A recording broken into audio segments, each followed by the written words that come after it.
You are still waiting for an apology from people who have already moved on with their lives. You are still there hoping they will suddenly develop self-awareness and admit what they did. Wake up.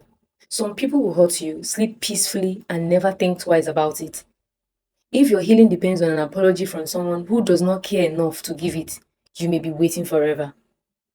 Sometimes, the hardest part of healing is accepting that you may never get the apology you deserve. You may never hear, "I am sorry." You may never hear, "I was wrong." You may never hear, "I understand what I did to you." And that is painful because when someone hurts you, a part of you want them to acknowledge it. You want them to understand. You want them to admit that you did not imagine it. You want them to recognize the pain they caused. And sometimes you think that if they would just apologize, you could finally move on. But what happens when the apology never comes? What happens? This message is for me too, because I think sometimes we all wait for closure from people who may never give it to us. We reply conversations, we imagine what they might say. We think about the day they finally realize what they lost. We imagine them coming back and saying, "I was wrong." And sometimes we wait for years. But here is the painful truth. The painful truth is some people will never apologize. Not because you did not deserve an apology, but because they don't have the humility to give one. Some people don't have the emotional maturity to admit when they have hurt someone. Some people will rewrite the story until they become the victim. Some people will blame you.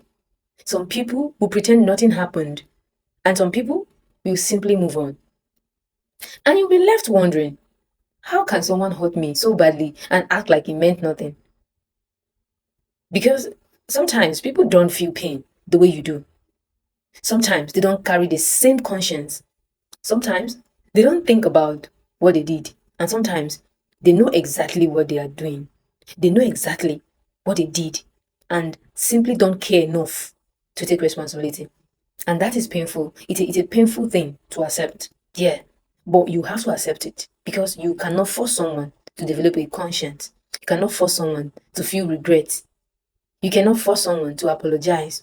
And you cannot keep putting your life on hold because you're waiting for someone to become the person who you wish they were. See, maybe the closure you're looking for is not the apology. Maybe it's your acceptance. Acceptance that it happened. Acceptance that it hurt. Acceptance that you deserved better. Acceptance that you may never get an explanation. And acceptance that you can still heal anyway. Because closure does not always come from a conversation. Sometimes closure comes from deciding that you are done asking questions that have no answers. You stop asking, "Why did they do this to me?" And you start asking, "What am I going to do with that?" Or what am I going to do with what happened to me? That's a powerful shift because your past may explain your pain, but it does not have to control your future. And I think sometimes we give people too much power over our healing. We say something like, "I will be okay when they apologize. I will move on when they explain. I will forgive when they admit they were wrong." But what if they never do? Are you going to stay angry forever?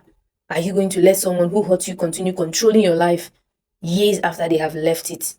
Because that is what happens when your healing depends on someone else's actions. You are still giving them power.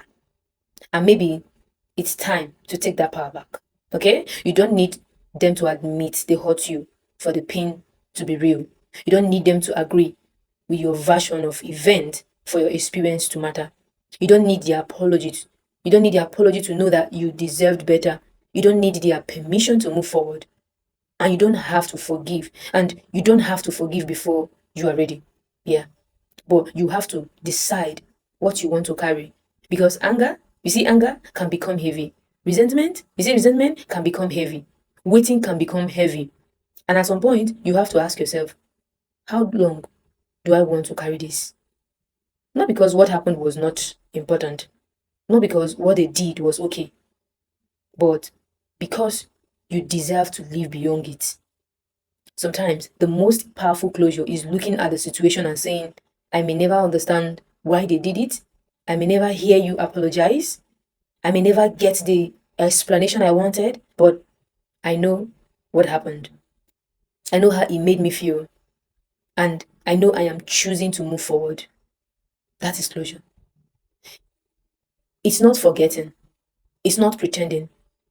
It's not saying what happened did not matter.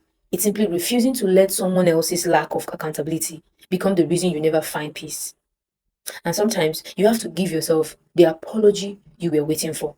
Yeah, you have to tell yourself, I am sorry you had to experience that. I am sorry you were treated that way. I am sorry you stayed longer than you should have. I am sorry you ignored your own feelings. I am sorry you kept waiting for someone to give you what they were never willing to give. And then you have to say, but I am not going to abandon you anymore. I am going to protect you now. I am going to choose you now. I am going to move forward now. Because sometimes the person who needs to apologize to you the most is never going to do it. So you have to stop waiting. You have to close the door yourself. Maybe you will never get the apology. Sorry to say this. Maybe they will never admit they were wrong. Maybe they will never understand how deeply they hurt you. And yes, that's unfair. But don't let their lack of accountability become your lifelong punishment. You don't need their apology to heal. You don't need their regret to move forward. You don't need their explanation to choose peace. Sometimes closure is simply accepting that you will never get the apology and deciding that you are going to heal anyway. Because the day you stop waiting for someone else to give you permission to move on is the day you finally start taking your life back.